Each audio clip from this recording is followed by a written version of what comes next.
لوت بلاي. لو مهتم جديد ومفيد في عالم التطبيقات اشترك في قناتي وانا هقولك وظيفة كل تطبيق، مزايا وعيوب. اربح شدات والمكافآت. شدات طبعا بابجي اللي الناس كلها هتموت عليها وبتحب تربحها او تشتريها او تكسبها.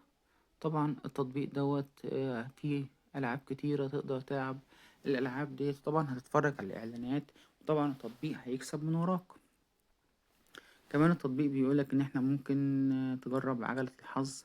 لو انت مش بتحب تلعب الالعاب فجرب عجلة الحظ، ممكن كل يوم تكسب وللاسف ما بتكسبش. طبعا المكسب يبقى شدات بابجي وتبقى بطاقات هدايا على امازون وايتونز وجوجل بلاي وغيره.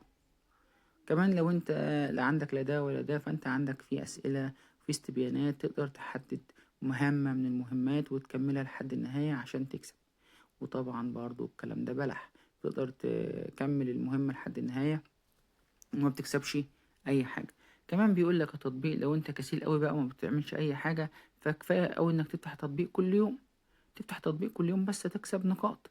النقاط ديت بقى هنا بتبقى ظاهرة قدامك، وانت بتبقى رقم كذا في عدد المشتركين وانت وصلت للمركز كذا، وفي ناس غيرك سحبت فلوس وتقدر تطمن من نفسك وتقدر تشوف بنفسك الناس اللي سحبت فلوس. وبرضه الكلام ده بلح. كل واحد بيبقى ليه رقم عضوية وتقدر عن طريق رقم العضوية تكتب التعليق بتاعك تحت التطبيق.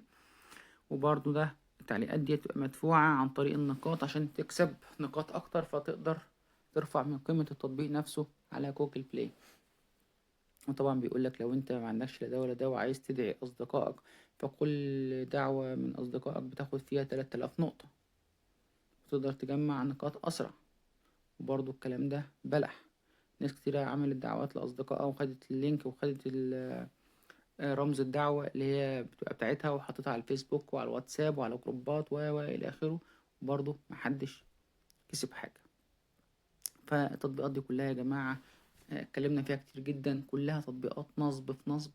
هي بتستغل وقتك، بتستغل النت بتاعك، بتستغل طاقتك، بتستغل انت تتفرج على الاعلانات عشان هم يكسبوا مش انت اللي تكسب. هم عاملين لك عروض كتيرة وعاملين لك طرق كتيرة للمكسب. ما لقيتش حاجة بتكسب فعلا يعني الى حد ما غير تطبيق اسمه نوميرو، وبتكسب بيه رقم أمريكي أو رقم بريطاني أو رقم من أي دولة من الدول مجانا بمجرد ما تجمع النقاط، ويبقى الكلام ده لمدة شهر واحد.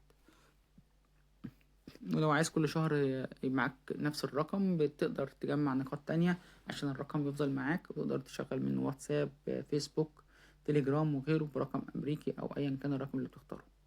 لكن بقية التطبيقات اللي بتقولك اكسب واربح واستبيان ومش استبيان ولف عجلة الحظ ودعوة لأصدقائك وكل الكلام ده، كل الكلام ده بلح مفيش منه فايدة، مبيكسبش أي حاجة. واللي كسب حاجة يكتب لي يا جماعة تحت الفيديو في التعليقات إن هو كسب.